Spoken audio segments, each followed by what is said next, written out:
किसान भाइयों नमस्कार। मांगीलाल मेघवाल बिलोट, किसान पुत्र शिक्षक संरक्षक भारतीय अफीम किसान विकास समिति राजस्थान मध्य प्रदेश। आज राजस्थान और मध्य प्रदेश के अफीम खेती से जुड़े समस्त किसान भाइयों को रक्षाबंधन की और स्वतंत्रता दिवस की बहुत बहुत बधाई, हार्दिक शुभकामनाएं। रक्षाबंधन और स्वतंत्रता दिवस दोनों भारत की प्रकृति का हिस्सा है। रक्षाबंधन में भी परंपरा के अनुसार भाई की रक्षा का वचन देता है, भाई अपनी बहन की रक्षा का, उसकी रक्षा करता है। स्वतंत्रता दिवस भी अपने देश की आज़ादी के मिली है सबको, तो सब अंतिम बंदे के हक अधिकार की रक्षा करता है। 2008 से अफीम खेती से जुड़े किसानों का आंदोलन चलते चलते 2020 हो चुका है, लगभग 12 वर्ष। आप सभी से मेरा निवेदन है, आज हमने YouTube चैनल लॉन्च किया है। इसकी सभी अफीम खेती से जुड़े किसान भाइयों को शुभकामनाएं, बधाई। इसको आप सब्सक्राइब करें, इसको आप अधिक से अधिक अफीम खेती से जुड़े लोगों तक पहुंचाएं, क्योंकि अफीम खेती तो किसान करता है, इसकी नीति नेता और अधिकारी मिलकर बनाते हैं, जिससे जो अफीम पहले विदेशों में निर्यात हुआ करती थी, भ्रष्ट अधिकारियों ने भ्रष्टाचार करके फैक्ट्री में सड़ने तक सीमित कर दिया है। फील्ड में अधिकारी कैसे हैं आपको खुद को पता है। सही राम सुंदर यादव, प्रवीण कुमार, भानु प्रताप जैसे भ्रष्ट अधिकारी रंगे हाथों पकड़े भी गए, और ऐसे कैसे अधिकारी फैक्ट्री में भी है जो घटिया बढ़िया के नाम पे करोड़ों रुपए लूट लेते हैं किसानों से। और किसान लूटने का एकमात्र कारण है किसान का डर, क्योंकि पट्टा काटने का पावर भी भ्रष्ट अधिकारियों के पास में है, तो वो पावर होने की वजह से किसान डरा हुआ है। तो किसान भाइयों, डर के आगे जीत है। आप लोगों से मेरा निवेदन है, मेक इन इंडिया में अफीम खेती आती है, समृद्ध भारत में अफीम खेती आती है, तो हम लोगों ने एक पोस्ट कार्ड अभियान शुरू किया। उसमें 5 पॉइंट हैं। अफीम खेती की नीति 2020-21 को पारदर्शी बनाने के लिए, एक तो सबसे पहले 1998 से 2020 तक अफीम के इकट्ठे सारे अफीम पट्टे बहाल हो। अफीम पट्टे बहाल होने के बाद में उनको पूरा मूल्य मिले। जैसे नारकोटिक्स विभाग अफीम खरीदता है 800 से 2000 रुपये प्रति किलो में, और इंटरनेशनल मार्केट में उसकी वैल्यू होती है 1 लाख रुपये प्रति किलोग्राम। तो ज़्यादा नहीं तो कम से कम 1 लाख रुपये प्रति किलोग्राम अफीम का मूल्य है, तो 75,000 रुपये सरकार अपने हिस्से में रखे, लेकिन कम से कम 25,000 रुपये प्रति किलोग्राम किसानों को मूल्य दे।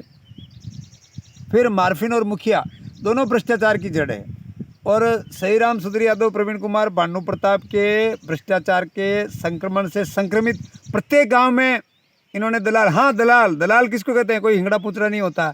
आप चौंको मत, आप सब जानते हैं। जो अफीम पट्टे बहाली में 10,000, 20,000, 30,000, 50,000, 1 लाख, 2 लाख, 3 लाख तक आप ही के गांव का, आप ही के पड़ोसी, आप ही के मिलने जुलने वाला, वो आप ही की जेब पे कट लगा करके सही राम सुंदर यादव, प्रवीण कुमार, भानु प्रताप की जेबों में भर दिया, वही दलाल। तो दलाल तो ये पोस्ट कार्ड अभियान चलाएंगे नहीं, लेकिन कुछ किसान बड़ी मजबूती से इस पोस्ट कार्ड अभियान को चला रहे हैं।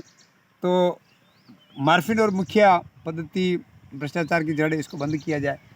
चौथी बात है, जो अफीम फैक्ट्री अंग्रेज बना के गए, वो कि वो उसमें गुड़ गोबर एक करके देश को और किसानों दोनों को डुबाया जा रहा है। तो मेरा कहने का मतलब ये है कि भाई उस फैक्ट्री को अपडेट किया जाए और अफीम को प्रोसेस करके विदेशों में निर्यात किया जाए, उसकी दवाइयाँ बना करके विदेशों में भेजा जाए। और पिछले वर्षों में आपने देखा होगा, कोडीन पिछले वर्ष 20 टन ईरान से आयात किया था, और इससे पहले तुर्की से पोस्ता दाना आयात किया जा रहा है। तो भारत का किसान क्या जय बोलने के लिए है क्या नेता और अधिकारियों की? किसान भाइयों, आप पोस्ट कार्ड अभियान में ये भी लिखो कि अफीम फैक्ट्री को अपडेट कर विदेशों में अफीम उत्पाद का निर्यात किया जाए। और 5वां और अंतिम पॉइंट ये है, एसीबी द्वारा पकड़े गए भ्रष्ट अधिकारी सही राम सुंदर यादव, प्रवीण कुमार, भानु प्रताप, उनका नार्को टेस्ट करो। नार्को टेस्ट करके करोड़ों रुपए जो उन लोगों ने लूट लिया, किसान डर के मारे बोल नहीं रहे, क्योंकि अगर जो किसान बोल देता है तो भ्रष्ट अधिकारी उनका पट्टा काट देते हैं। तो उनका नार्को टेस्ट करो और जो लूटा हुआ पैसा वापस किसानों को लौटाया जाए। और नारकोटिक्स विभाग की सीबीआई जांच करो। सीबीआई जांच करके जो आदेश निकाले जाते हैं बिल्कुल फर्जी निकाल करके किसानों को लूट लिया जाता है। और किसान बेचारा बोला है अखबार में, नारकोटिक्स का कुछ भी आदेश आते ही वो दूध जाता है, सहम जाता है, दलालों के झांसे में आ जाता है। तो उनके नारकोटिक्स विभाग की सीबीआई जांच करो। और किसान भाइयों, हमारा निवेदन है, हम लोग जब आंदोलन शुरू किए थे 2008 से, तो कोई किसान बोलने को तैयार नहीं था, समझने को तैयार नहीं था। तो धीरे धीरे किसानों का आंदोलन चला। और जब हमने एक बार रेल रोकी, रेल भी रोकने का कारण ये था कि जब भारत सरकार की रेल है और भारत सरकार का अफीम लाइसेंस है, तो रोज़ रोज़ ही टेम्पू को और बसों को रोकने से क्या फ़ायदा। तो हम लोगों ने जब रेल रोकी तो उसके बाद अफीम पट्टे भी मिले। लेकिन जो अफीम पट्टे भारत सरकार ने किसानों के संघर्ष की बदौलत दिए, उन अफीम पट्टों को सही राम सुधीर यादव, प्रवीण कुमार, भानु प्रताप ने बेच दिया दलालों के माध्यम से।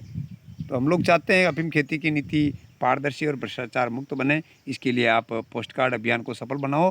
5 मजबूत पॉइंटों को लेकर के भारत सरकार और माननीय प्रधानमंत्री महोदय को अफीम किसानों की समस्या प्रेषित करो। और स्वयं प्रधानमंत्री महोदय ने, हम जब धरना दे रहे थे चित्तौड़गढ़ कलेक्ट्रेट के बाहर, तो चित्तौड़ की धरती से स्वयं प्रधानमंत्री महोदय ने कहा था अफीम किसानों की समस्या को अपने शब्दों में बयां करते हुए कि चुनाव में किसान धरने पर बैठे और मेवाड़ की मिट्टी ने सिखाया वचन पर मिट जाना। तो वो वादा भी माननीय प्रधानमंत्री महोदय को याद दिलाया जाए और make in India made by किसान सार्थक सिद्ध करने के लिए ये पोस्ट कार्ड अभियान सफल बनाओ। दूसरी बात, अपने बहन की रक्षा के लिए अपन प्रण ले रहे हैं आज रक्षाबंधन के दिन, तो अपने आप की रक्षा का भी प्रण लो भाई। नारकोटिक्स विभाग आपको जो लूट रहा है और कूट भी रहा है, तो अपनी रक्षा के लिए भी ये पोस्ट कार्ड अभियान को आगे से आगे पहुंचाने का ये प्रण लो। आप सभी को रक्षाबंधन की शुभकामनाएं और स्वतंत्रता दिवस की हार्दिक बधाई। पोस्ट कार्ड अभियान सफल हो। मांगीलाल मेघवाल बिलोट।